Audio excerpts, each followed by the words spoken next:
Hi, everyone. Good evening. I'm Kushal.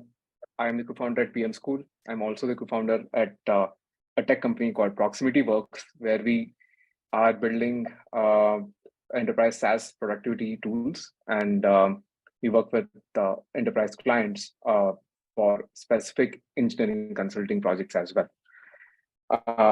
PM School was a child of I would say, a child of the pandemic, where me, Ankit, and Nikunj, what started off as, I would say, our own interest in imparting the knowledge of product management to aspiring, folks in the world, turned out to be, I would say, or it grew into being one of the biggest product communities in Southeast Asia, and in fact the world as well. And jumping directly into what we're going to talk about today, right? So today we're going to focus about B2B versus B2C product management, and more specifically how this year, which has been quite unpredictable so far in terms of the tech market, how you need to equip yourself in both of these varied product management spaces, and how do you be more prepared when you talk and knowledgeable when you're talking to either B2C companies and B2B companies in your product management endeavor. So yeah, I think just to note, as I mentioned earlier, we like to keep this session very interactive. Please keep dropping your questions in the chat. Ankit or someone from the PM School staff will be answering your questions, or I'll be taking strategic pauses for us to discuss or answer some of these questions as well. All right. So a little bit about my background before jumping into the meat of today's talk, right? So I come with a strong, I would say, a product background. I've worked in a lot of tech and software companies in the past. I passed out of IIT Bombay, and what got me interested in product management and building software was my brief stint at IDC, which is the Industrial Design Center in IIT Bombay. I did some design courses there, and then it just felt natural for me to continue building products or building something, and then software just became an easy decision for me to make since I come from an engineering background.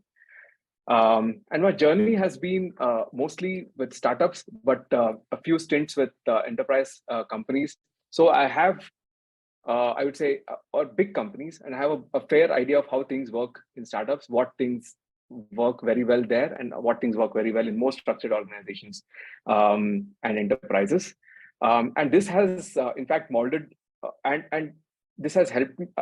This has helped me build a better understanding of differentiating between B2C and B2B products as well. TinyOwl was a B2C platform. In SL Group, I worked with a B2C platform as well, which is in the content and food delivery space. Get My Parking is purely a B2B platform where we built smart parking solutions for international markets, especially in the EU and the US. And at Proximity, we are building an enterprise SaaS platform, which is market agnostic, but you'd like to launch in the US first. So I have a fair idea of, fair experience working across B2B and B2C platforms. So yeah, what are we talking first and foremost today, right? So what we are building, when we say we're building products, and when we talk about products today, it's everything's going to be software. And software is truly eating the world. Most of the most successful and fastest growing companies in the last 2 decades have been software companies, and there's no stopping there. Every industry is impacted with by I would say technology in some way or the other. If they're not impacted, then they need not worry about it. But if they are impacted, these companies are always looking to transition into being technology first companies. And that brings in the opportunity for people like us, for product managers who shepherd technology teams, design and technology teams to ensure we build the right products, right? This is a fantastic, I would say, market opportunity for, or rather opportunity for anyone to be a product manager. And I would probably say now's the most optimistic time, barring obviously the slowdown in the US in the past couple of months. Now's the best time to actually pursue the career of product management. So, I mean, you would have heard about obviously B2B products and B2C products. You might have a great knowledge about it, or you might be hearing it for the first time. So today's talk will be covering both sides of the equation. I'll be going at depth at various places, and obviously, if you have any questions, please keep dropping them into the chat, and I'll be picking them either towards the end or in between. So, to be honest, I did not. I started off obviously in a startup as a B2B, a B2C product manager. And I did not truly understand the difference until I joined my first B2B company, which is Get My Parking. I've not done any B2B products before that. And uniquely, it was a B2B2C platform, which I'll get to in a bit in today's talk. But there was a vast amount of unlearning and learning I had to do when I was transitioning between B2C and B2B product management space. And it's very important as a takeaway through this session as well, for you to have an opinion about which I would say side interests you, and pursue that strongly than experimenting a lot in between these two. I'll get to more about that in just a bit. So, interesting question to everyone, right? Like, what kind of product is Zoom? You can add your answers to the chat. Where do you think Zoom falls into the B2B or the B2C space? There are no wrong answers.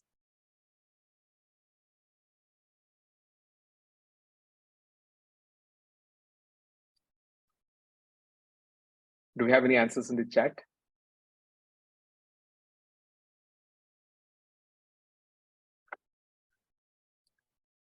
Yes, for sure.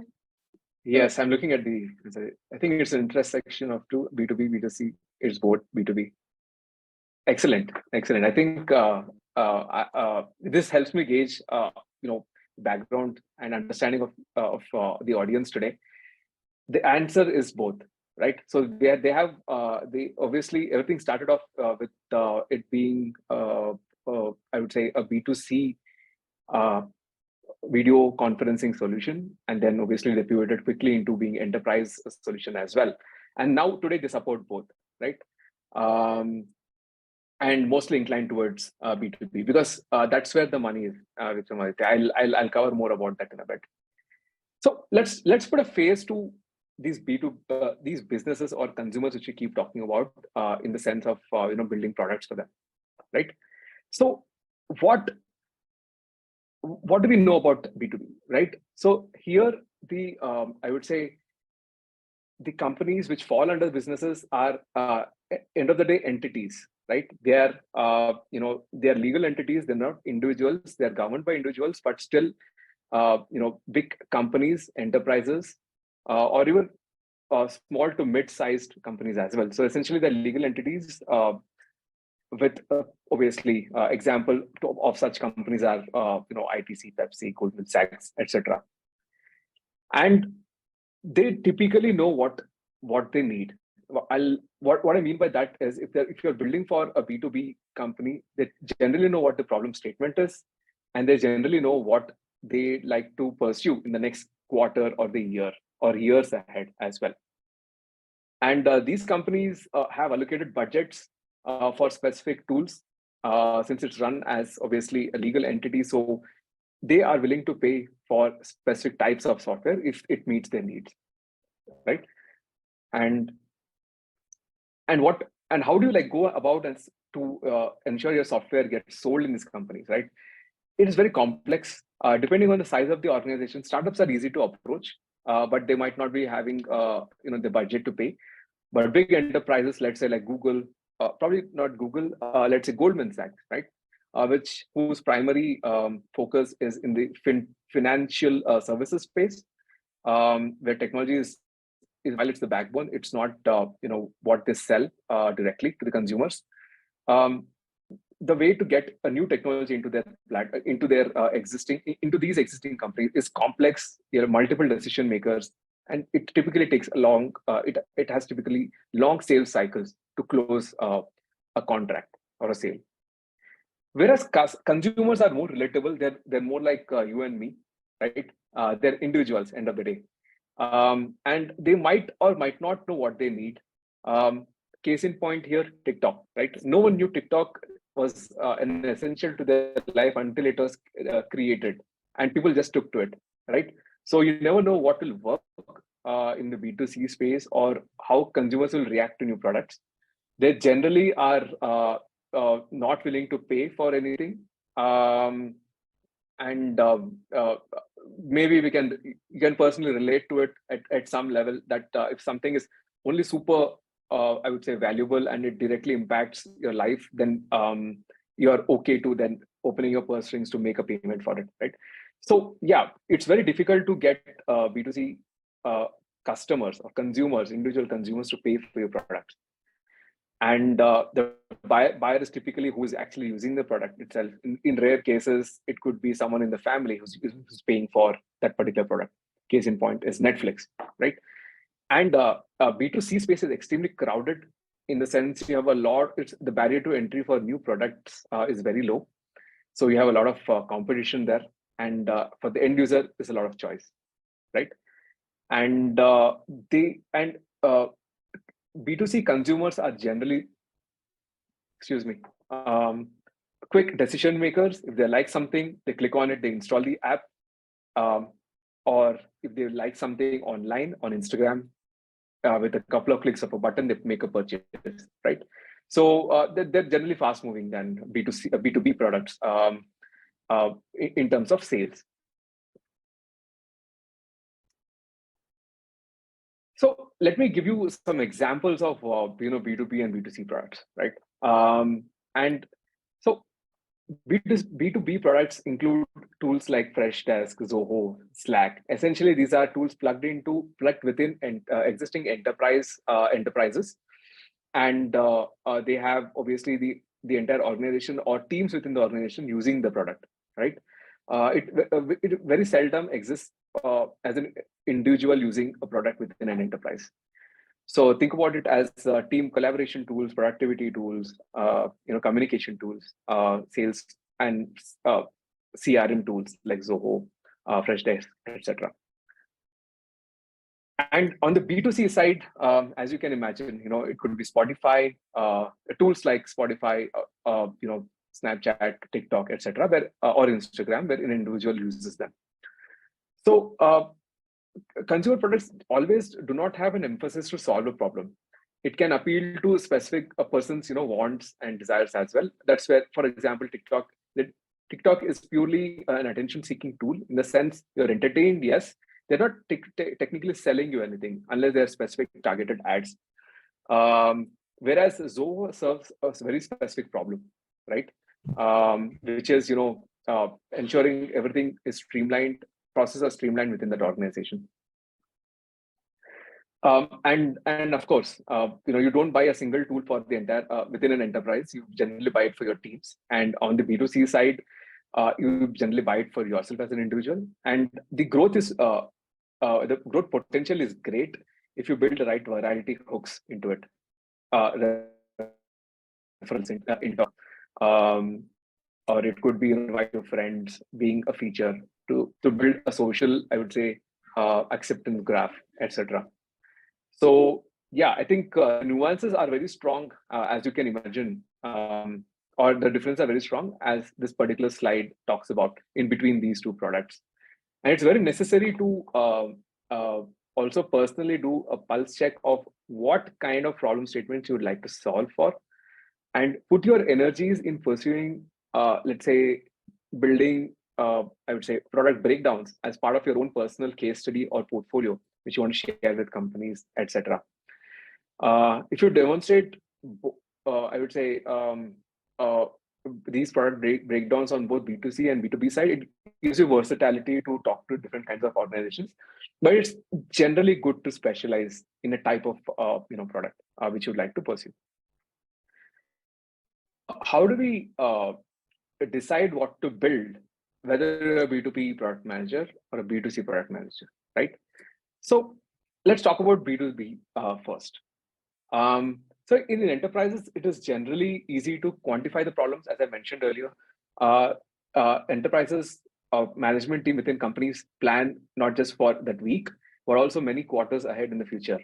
And they work backward towards what they need today. So it's very easy to understand what problems they are looking to solve. And more importantly, they have very clear metrics to track success of a product as well. And since you know your product, I would say potential customers, right? It's easy for you to land a meeting with an existing decision maker within a business to talk about how your product or your team can solve that particular problem statement for them. So you have direct. It's generally very easy to build the user persona or buying user persona for your product, and then approach the right persona to get feedback on your product or make a sale, right? As I mentioned, you have a direct channel for feedback, and something else which I'd like to highlight here is what is to build one's credibility. In working with a B2B platform, it's necessary for you to have depth in understanding how that industry functions. If you're building a fintech product, it is quite necessary for you to understand the space within the fintech space itself, market itself, that you're building a product for. Because you're talking to experts on the other side who are in the market, and you're trying to sell a product for them or build a product for them but addressing a problem in that market space, right? Assume they're more knowledgeable than you, and hence you have to be more knowledgeable than them if you have to, I would say, build effectively for B2B in B2B companies. Now let's move on to building for individuals, right? Or a B2C platforms or companies or products. So this is something which I read quite a while ago, right? Which describes end customers. So it's much more difficult nailing the this is what I read actually a while ago. So if you had to ask people what they wanted, they would have said faster horses. This is a famous saying by Henry Ford, who built one of the most iconic products on the planet, which was the Henry Ford T model, or I would say Henry Ford was responsible for mainstreaming the automobile industry, automobiles in the lives of individuals, right? Or building cars for people.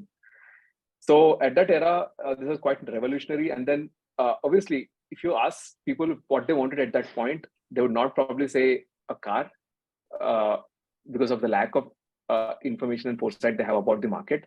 They would have said something which is faster than the fastest horse at that point, right? So B2C is a very tricky space in the sense that it's much more difficult to nail the needs of a user or a person or an individual, right? And I'll give you an example to nail this particular point, right? So while I was working at Tiny Owl, right, which was one of the first companies. If you've heard of Tiny Owl, we were the first companies who have built one of the largest food delivery networks and platform in India. We mostly operated out of Mumbai, and we pretty much set the stage for I would say the market for other players to I would say thrive in, including Zomato, Swiggy, and Zeptos of today, right? So it was quite difficult to understand what users definitely needed. We had a lot of data. I would say we had a data analytics team. We had data scientists also in the organization. There had a lot of data crunching to happen to figure out what these actions mean. So if you ask a end user directly what they need, it's very difficult to predict as much as you see their behavior, repeated behavior, and then figure out the patterns of how they're using the product or the platform. So it's very important. As you can imagine, you have to be a lot more data driven and truth seeking if you are building for consumers directly. And you really have to play the detective and then chase clues and threads to build the picture of the end user, right? So you have to go out of the way to fill in the gaps of your understanding of the end user alongside understanding the market, the problem statement you're trying to solve, I would say the monetary aspects, etc.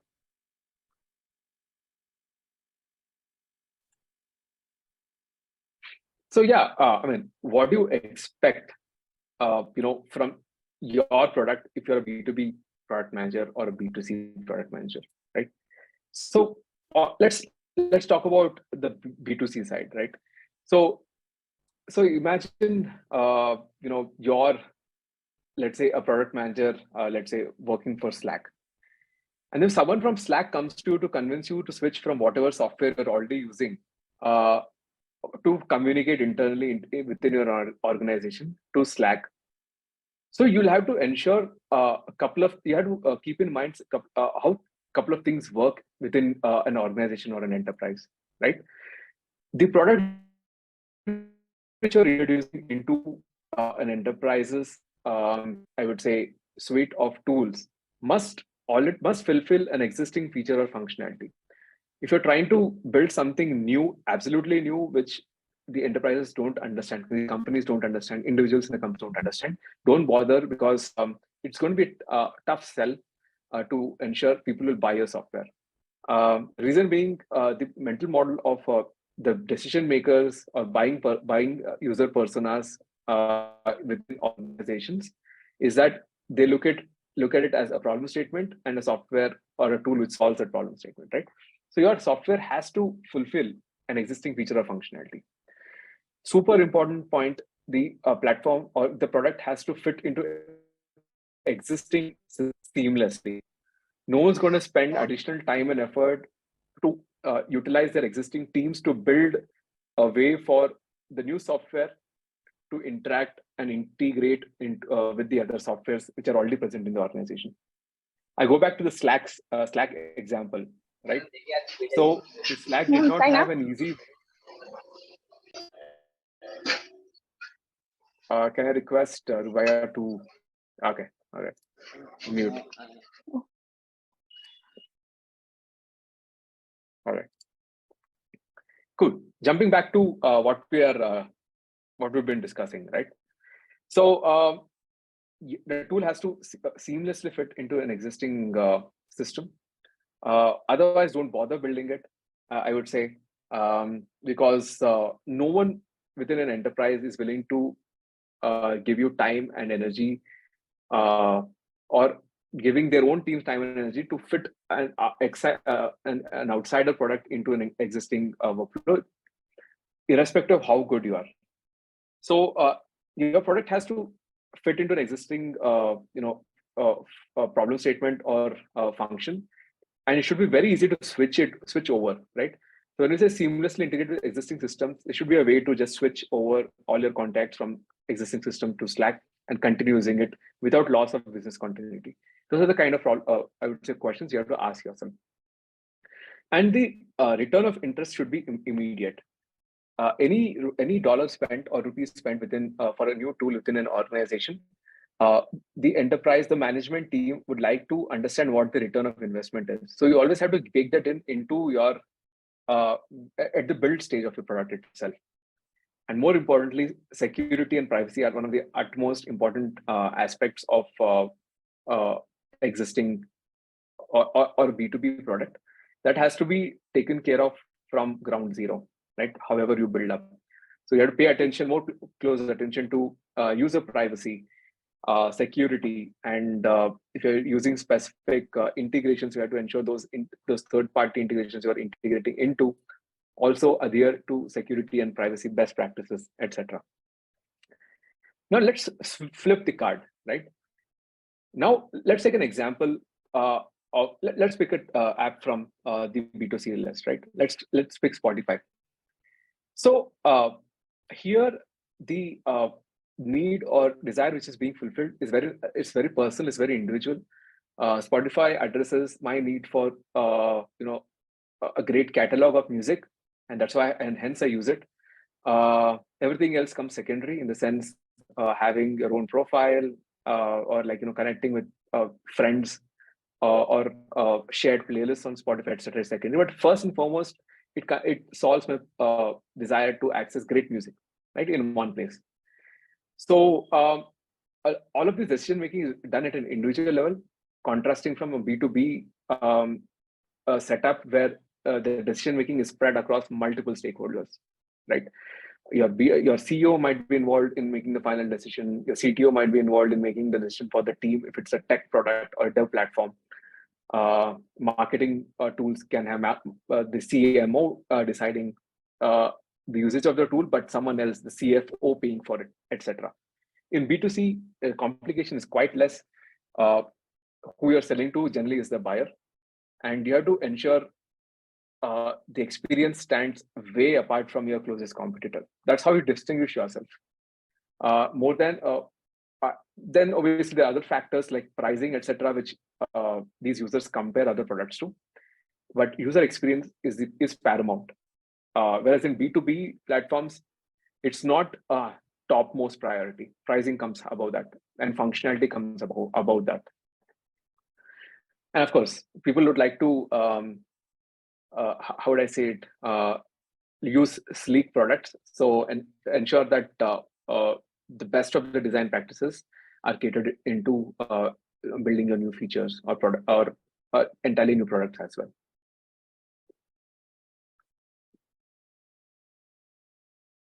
I'll probably pause for a few minutes to address any questions anyone might have so far.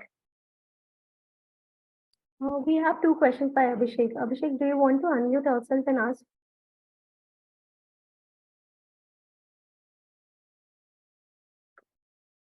I'm looking at the question. So if you have to convert a TikTok feature as a problem, can you frame the TikTok solves problem of boredom? With TikTok in hand, we can never be bored wherever the user is. Right. So Abhishek, taking a step back to address what TikTok is trying to solve for, yes, they would like to engage the user who's using the product. And what I mean by that is they intend to do that in the form of entertainment, right, and personalized content.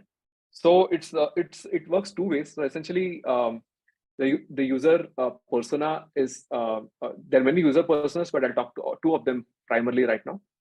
One is people who want to consume, who want to be entertained, which you covered. Right? People are bored, people are like traveling, they have time to kill, and there's something entertaining they want to look at. The other side is the other personalized people who want to create for themselves, who want to share personalized content in the market, right? Now that's a marketplace. That's a market. It's a classic marketplace I would say problem statement they're solving. People are wanting to share personalized reels. People want to consume these reels, and typically TikTok is the platform which helps both of these users find each other, right? And after a point, you're also encouraged people who are take the step to create their own reels. They'll see engagement, and then the cycle continues, right? You see they share it with their friends. If it goes viral, then they're encouraged to create more content, and there's more content present in the overall ecosystem itself, right? So yeah, I mean, technically speaking, they're not solving any problem statement. If TikTok vanishes from the world and in everyone's memories, nothing is lost, if you think about it. But yes, they are appealing to your desire to yourself, probably an individual selfish desire to have a recognition of themselves, attention to themselves, and also entertainment, so that they're not bored, etc.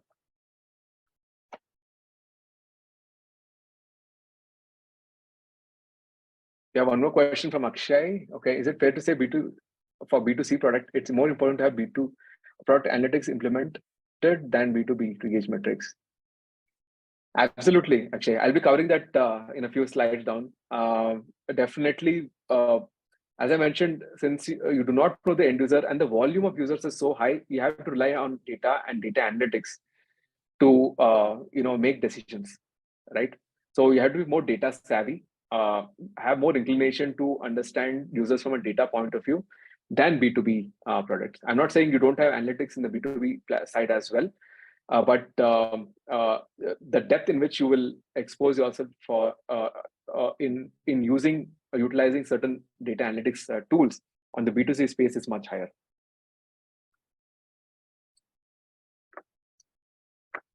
So is B2B PM in terms of product discovery more easier than B2C? I would say so, yes. Again, this has to be addressed with respect to other factors like what is the product you're building, what problem space are you in, and what's your own background, etc. Right? In terms of validation of, I would say, your product or platform, you need not do as many validation calls with, let's say, the decision maker in specific companies, your target companies, to get early feedback to continue building on your B2B product as compared to B2C.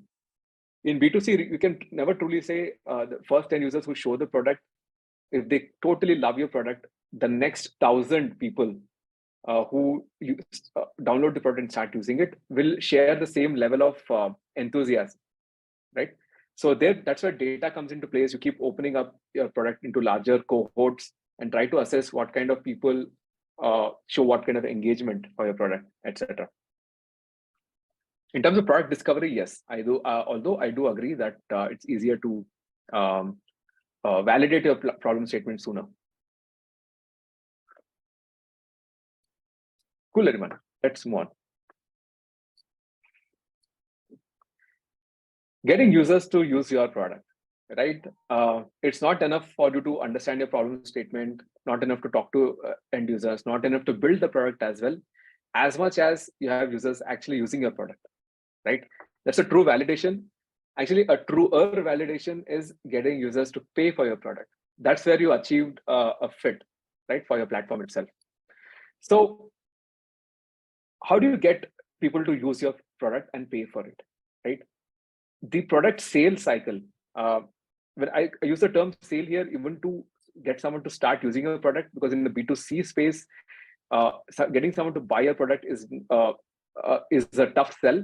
So most of the companies try to monetize the user in other means. For example, Instagram, it's purely via ads, right? The whole Meta ecosystem is via ads for the end customer. Whereas let's say Slack. Now, Slack is a purely, if you are in a company using the product, if you're not the decision maker, someone else is paying for your product. Now let's talk about what that cycle looks like, right?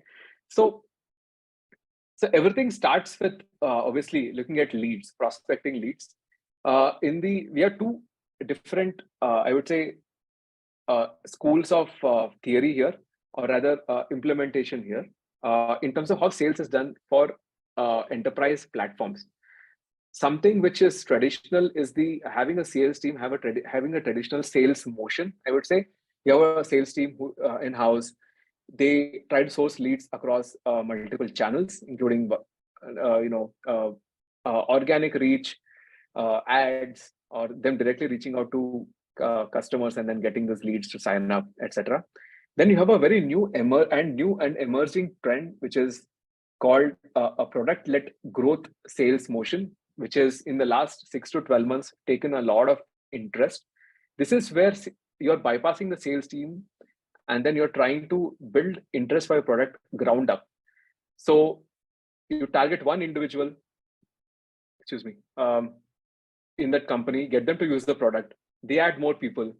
You keep growing the product usage within the organization, and then it reaches the attention of someone who actually can pay for the product within the enterprise. Classic example, Slack. With Slack, you can get started as an individual. You add one more email address to it. You have two people looking at or on your Slack channel, coordinating. There's no barrier of entry for adding any number of users until you reach the limit, right? So this is a classic product-led growth sales motion. the most powerful way of, depending on which stage your company is, right? You will deploy between these two types of sales motions. Coming back to the process after that, right? Or take a step back to talk about traditional sales motion. So you have the initial contact. You check if they fit all the boxes. Let's say if you're building an ERP software, let's say you're on the team with building ERP software like SAP, right? So you go to the company, you speak to the stakeholder, you see, what do they actually fit all the criteria for our product itself? If they do, then you say this, we'll probably plug this platform into your company in this fashion. You pay for us at this costing, right? There'll be a lot of to and fro between these two, this process itself. You close the deal, ask for referrals from that company or the stakeholder, you move on. That's how you continue building your, I would say, sales pipeline for a B2B platform. Whereas B2C, there is no limit, technically speaking, depending on the style of, depending on the problem you're addressing, who you're targeting, where you're targeting, and what kind of virality you built or feedback loops you built into your product. There's a lot of, I would say, different channels which you can get your end customers from. Social media is a huge, I would say, source. You targeting from your own website, you build content, you drive traffic to that content page, and then they know more about your product and they sign up. That's a classic way of getting leads for your platform as well, right? Or your product as well. So the print media and direct mail. You won't believe it. At Tiny Owl, we grew to the first 1,000 customers by actually printing out flyers and distributing them to restaurants, so that they give it to their end customers, and then you have a QR code to download the app and start, ordering food from that particular restaurant. Very interesting ways, and there's no limit to what you can actually. What are channels you can use today to drive users to your product?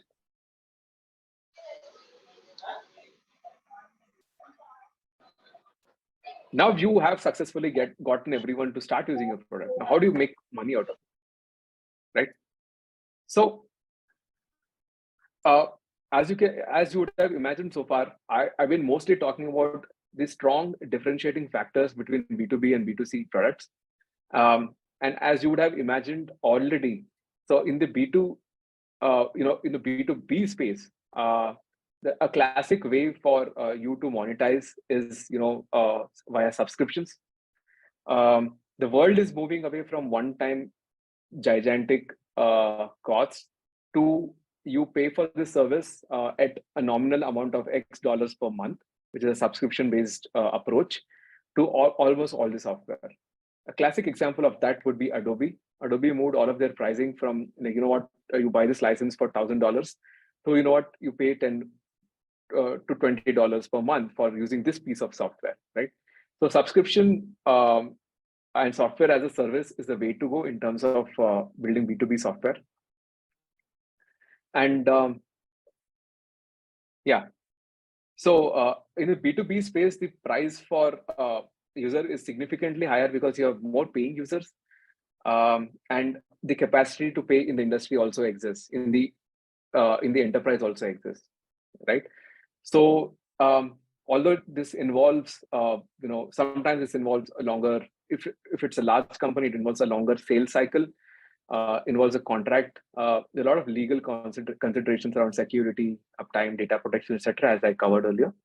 But the upside is, your steady stream of revenue always coming from that particular business, and you have to worry about retention and engagement more than acquisition and activation, right? Whereas for on the B2C side, obviously it's all of these tools are products are mostly free. Most of them have a way to monetize it beyond the free tag, via ads, via making it freemium, or via upselling I would say, other sales within that particular platform. So yeah, I think, and a word of, I would say, or something which I've observed in the market is that, especially when you're starting off with a new product, it's not easy to know how to price it. So it takes a lot of experimentation to gauge, how do you price this? And even after you price it, what cost do you sell it for? Like, how do you let's say if you're doing a freemium kind of a setup where you buy something, and then if you want to use specific features, you have to unlock with the payment, right? But how do you price that? All of that is very, very data and A/B testing driven today. And making money is quite tricky in B2C space. Hence, a lot of founders and product leaders aim for engagement and stickiness on the platform before they actually figure out how to monetize it. Classic case was Instagram. Instagram grew to $1 billion worth of valuation just from VC money with $0 in terms of monetization. Right? They had not figured out how to create ads. They purely focused on engagement, retention, and growth to start with. And the price per transaction is much lower than a user in the B2B space. And also the number of users in B2C space is much greater compared to B2B space for your software as well. Yeah, now the interesting question, right? Is there something which is called the B2B2C space? Interestingly, the answer is yes. A classic example of that is WhatsApp. WhatsApp has a personal side to it where you communicate with your friends and family and your contacts. But it also has a B2B element to it where via the WhatsApp for business, you're using the same platform, but it's targeting different problem statements and different user personas at various points as well.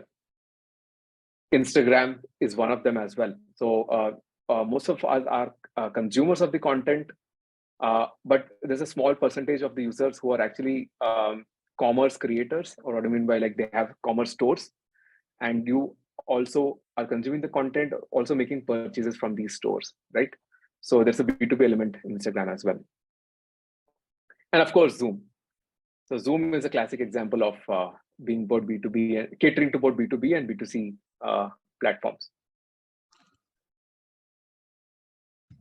So how will the role of PM differ? There's a reason why I have not broached this particular slide at the beginning itself, starting with, how will your own role differ if you're building for B2B or B2C products?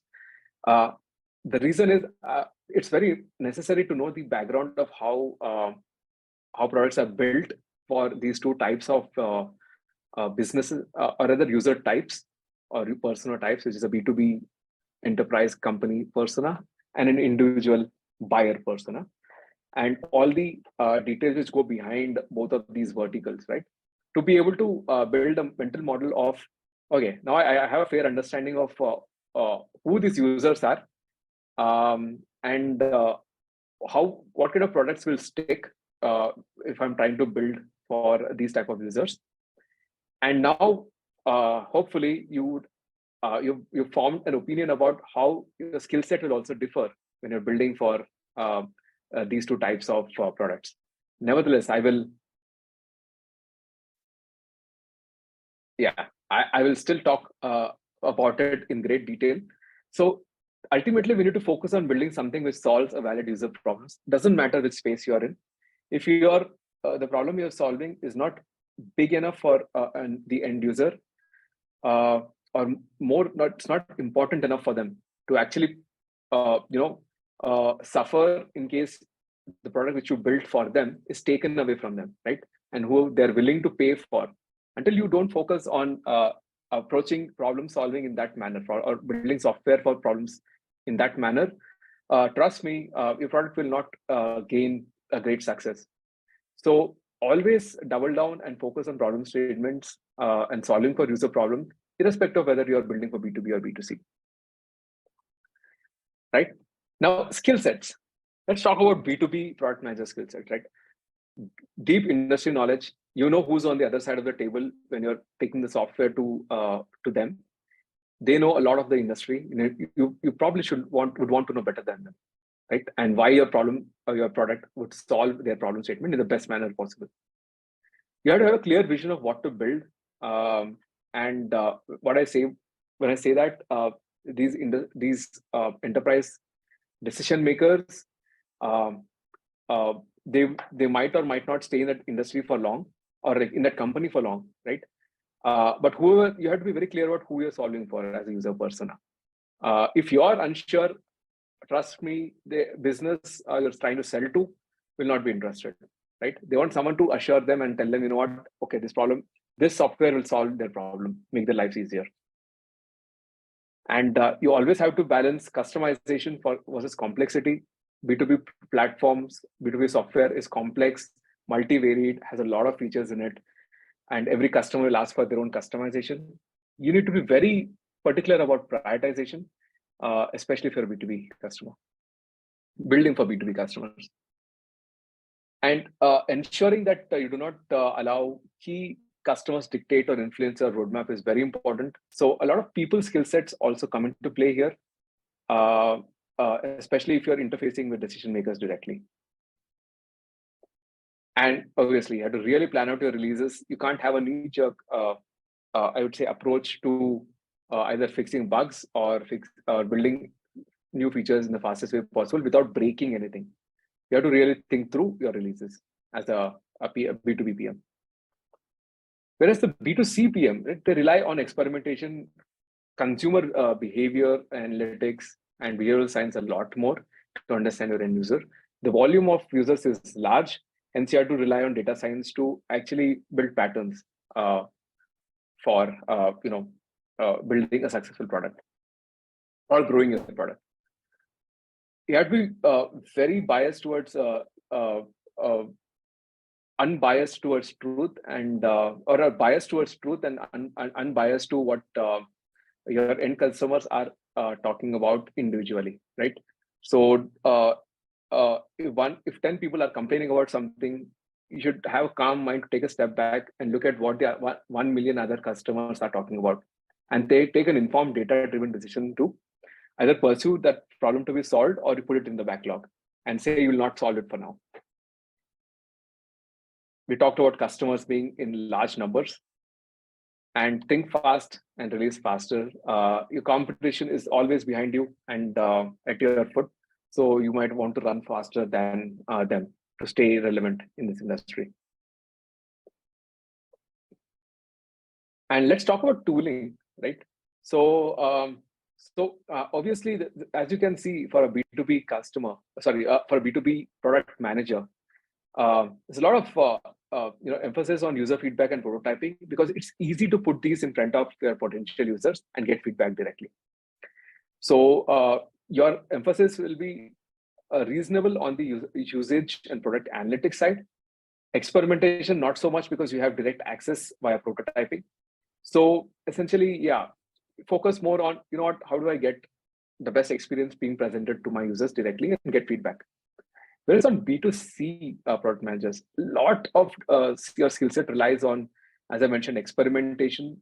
Prototyping still is a common element here, but equally on onboard, finding better ways to onboard your users, get more feedback, and again, more emphasis on usage feedback as well, beyond the initial, how would I say it, the acquisition side of feedback which you get.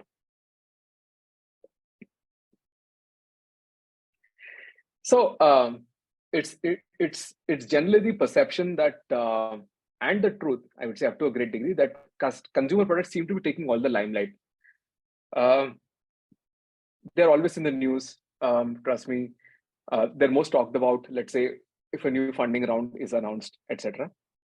It's very visible, and the volume of consumer product is so much, so high, that you will in some way hear about them, right? Or a large mass of people will hear about a product which is doing well or just raise a sizable amount of funding. But trust me, in terms of sheer revenue itself, There's no comparison to what B2B platforms make. And to be honest, enterprise products are also getting cooler. I keep going back to Slack. Slack is an amazing product, which has flipped the narrative on B2C versus B2B, building for B2C and B2B product management specifically. And a lot of tools today are taking that direction of just being cooler, more relevant to enterprise within enterprises. So what are the key takeaways, right? So again, build for people, know your strengths. And these are, I would say, takeaways not beyond this talk as well, but takeaways for you to decide whether you want to be a B2B or B2C product manager. You'll always be building for people. Always ensure your targets are set on the user persona you're trying to solve problems for and the problem statement itself. Know your strengths. If you're a very outgoing person, what I mean by that is you're okay to embarrass yourself, talking to 1,000 customers, getting feedback. I would, or going out of the way to talk to your customers, a large volume of customers, pick a B2C company to work with, right? You'll get that opportunity there. But whereas if you want to, stay focused, you enjoy building complex products, you enjoy complexity, you'd like to understand the intricacies of how things work internally in big enterprises, B2B is your space to go. So know your strengths and then set your targets accordingly. And yeah, if you're in the initial stages of your career, it takes no, I would say, harm for you to try both of them at some capacity to build your own opinion. But my advice to you is ensure that you choose the best B2C or B2B companies to work with, who figured these things out, and where even the founders and founding team members are not still figuring things out, so that you take a lot of learnings first before even you are thrown into the chaos of, no one knows how to do this, but let's figure it out together. So we should still try both to get the flavor of what it feels like building for these two types of products. And key takeaways for this year, right? This is from personal experience and what we are seeing in the market so far. Build for people still remains relevant. Sorry, 1 second. Okay, I have an incorrect slide here, but let me just talk about it verbally, right? Your emphasis on building for people won't change, but you should probably double down on focusing on successful companies as an interim stopgap until things stabilize, because you would like to learn the most in a predictable fashion, right? So it's good to work with successful companies and double down on focusing on the right metrics personally and for the product. Second, expect more competition. There's a lot of market softening which has happened. People are moving out of jobs. People have been laid off. A lot of restructuring happening. There's a lot more people in skill set in the market. Expect a lot of competition. Hence, you have to double down on preparing better when you're transitioning into product manager roles. And be clear about the role and company. Your time is limited, energy is limited. Do a lot more research on the product, a lot more research on your own strengths to figure out what kind of fit you want to get started with. And when things ease a little bit, then you can still experiment, after probably spending a year or two in the company you want to get into. Look for ideal companies and look for a lot more stable gigs before, let that be as a part of something which you consciously evaluate in this particular year.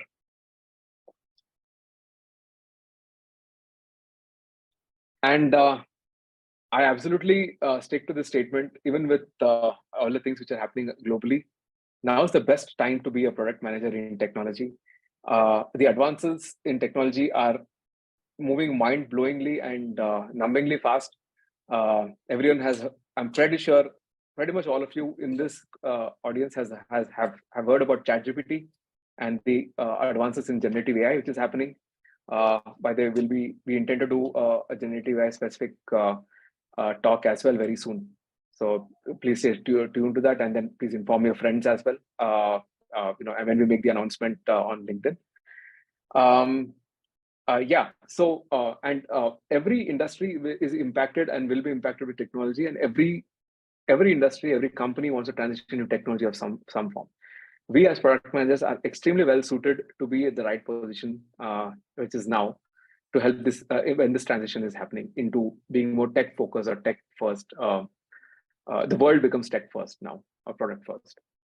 So yeah, I think now is probably the best time, one of the best times to in the history of the industry to be a product manager in technology.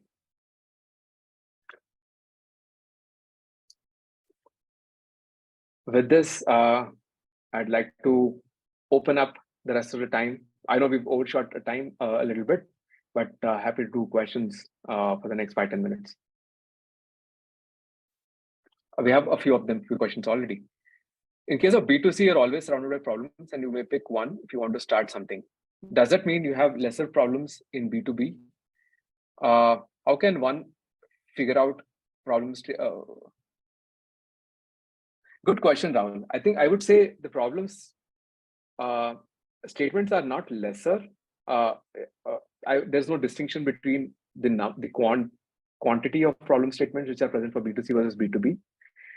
It's just that it's easier to understand these problem statements for enterprises, because all you need to do is pick the user persona, identify the problem first, pick the user persona, talk to them, expand on the problem, understanding the problem statement a little better, finding 10 other personas like this just to validate it. It's much faster that way, right? Because enterprises more or less function in a specific way. It's easy to get validation on your problem faster. Whereas for B2C, unless you reach a critical mass of usage, you'll never know whether your product is actually successful or not. If you speak to 20 people and everyone loves the product, again, as I mentioned, there's no guarantee. There's high probability, but there's no guarantee that the next 100 will show the same level of enthusiasm, even within that user persona. Are there any websites or material videos related to AI and ML for product managers? So we obviously will be putting a lot more content from PM School side. Please do follow us on LinkedIn, Instagram, and Twitter to get these updates real time. We're working a lot on generating generative AI and ML related content. In the meantime, we are doing a special session sometime in April for aspiring PMs to leverage generative AI and ML in the best way possible in this year. Rahul, so how do you start or pick one enterprise? Because you may, yeah. So Rahul, if you're a founder, if you're a founding team member for a product, if you have a product idea, you generally would have borrowed that problem statement from your own experience, having worked in such a space or enterprise before. It's much easier to validate that way instead of picking a problem statement out of the blue and trying to chase validation for it. That goes for B2C products as well. So it's great if either the founder who has experienced a problem in their life, in the previous organization, and is pursuing to solve that problem passionately. How is the user acquisition, engagement, and retention done in B2B? As I mentioned, I think we've covered this in great detail, Vikram. We have a typical sales cycle, and we have a product-led growth motion as well. In how you get these, talking to these business decision makers within these companies. In B2C, you can connect with problems personally. So Rahul, I think that's a very cautious approach we have to take when you are connecting problems personally. Most of the time, product managers tend to oversolve for themselves as user persona, which is detrimental to, if you look at the big picture, and if you're expanding your product to solve for other personas as well, right? An example of that, let's say if you're building for a TikTok, let's say an example, building a TikTok kind of a network or a platform only to communicate or rather share, I would say, your reels with your immediate family or friends, because you have a strong mission that your personal stuff should be within these circles or networks. You would like to engage more with your friends and family. You're probably losing out an opportunity to expand it beyond that in a safe, guarded way to reach a bigger audience. Because not everyone would be thinking from that angle. Sometimes they just want to share with strangers or like the world itself, right? The content which they're making. Rimjim, is there a direct relationship between product customization and scalability? Absolutely. Absolutely. The more you customize, the more difficult it might get to scale. I use the word might here because if you customize it in such a way that it's not architected well into your platform, scaling that across your entire other set of enterprise clients will definitely get difficult. It will become more difficult to maintain a very specific feature for them for a particular client as well.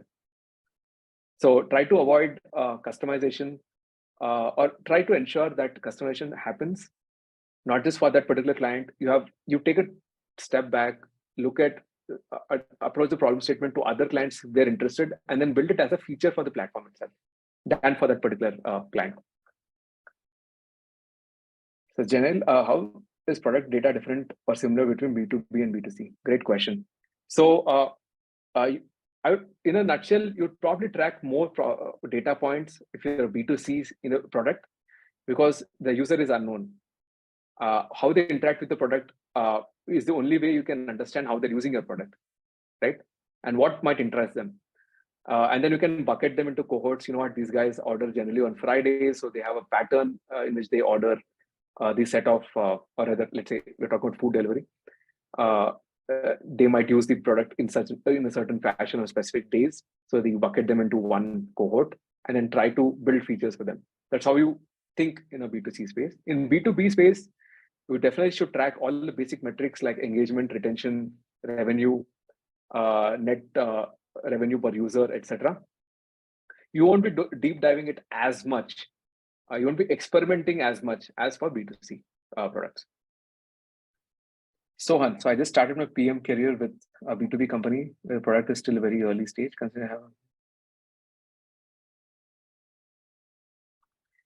Sohan, I think this is a generic advice which me and Ankit or anyone from the PM school would share to our own cohort students. Is that keep an open eye, be extremely receptive with learning as much as possible about the product, the problem space, the market, and the users, right? That is unequivocally the most important thing which you will do, while also building your own skill set, product-led skill set, like doing better user interviews, prototyping, and conducting surveys, etc. Whatever you put your energy in, ensure you have very clear metrics to measure your input versus output, and always track ROI for anything which you are doing, right? Instead of, I would say, experimenting with 10 things, you should have a hypothesis of why you're doing something. If doing this will, result in a specific, let's say, outcome, what would that outcome look like, etc. And Akshay, how can a PM define success for B2B? Yeah, actually, we covered this in great detail in one of our lectures at within the PM School live cohort, addressing your question directly. So there's a whole set of metrics which you track across B2B and B2C products. There's specific metrics which are more important in B2B or B2B space compared to B2C space, right? So Net Promoter Score is, I would say, falls under the common metric across any product. It has to, your users have to love your product, and how much they love your product, that they talk about it in great detail to their friend or family, right, is a measure of Net Promoter Score. So it's necessary for you to track that. And as I mentioned, the whole set of different metrics which you measure differently, depending on your product, depending on what kind of user you're targeting, etc. Correct. And I'll just like to add Kushal, right? So define success of a B2B and a B2C product. Essentially, as Kushal said, there are a whole lot of metrics, and we define those metrics at a feature level, right? NPS might be at a very overall level, at let's say at a 50,000 feet level, but we just can't define, success based on Net Promoter Score as well. The idea is for each and every feature which a PM works upon, there are specific metrics. Let's say for if you're trying to increase the conversion, so someone who's handling acquisition as a product manager, for him or her, whatever feature they're working on, the conversion becomes a success metric. Yes, correct.